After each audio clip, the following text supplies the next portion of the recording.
This isn't the first time Ben Simmons has had his own team, as so many fans wondered what a roster built around his skill set would look like.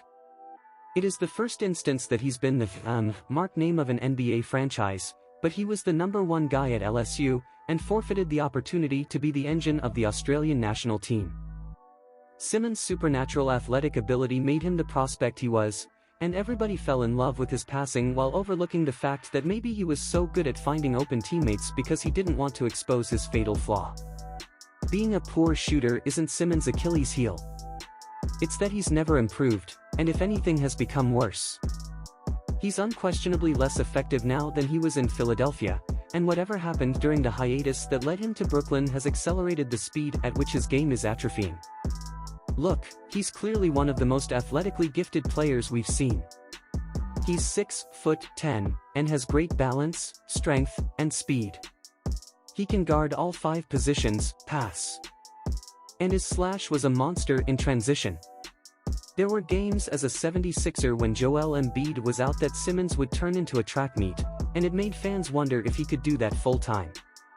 If he could be the fulcrum of an offense, and do a taller Jason Kidd impression. I think we can safely put that fantasy to rest, and perhaps also his career. Nets coach Jacques Vaughn only gave Simmons 12 minutes of floor time in a loss to the Knicks and after the game, he rattled off the risks of playing his highest-paid guy. By saying, it's going to be some work that we have to do.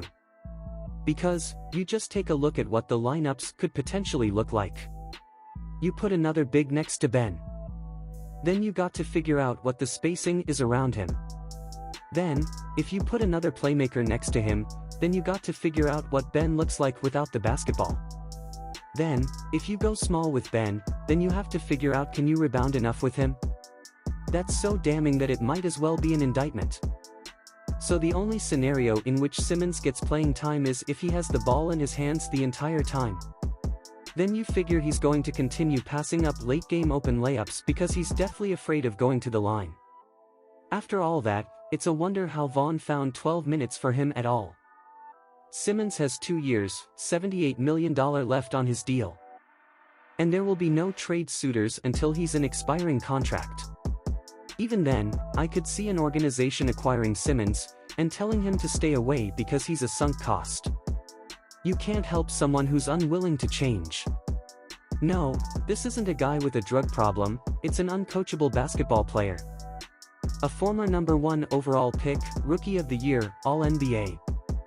An all-defense guy who hasn't suffered a major injury but is in jeopardy of having his career cut short for reasons no one, likely not even Simmons, understands.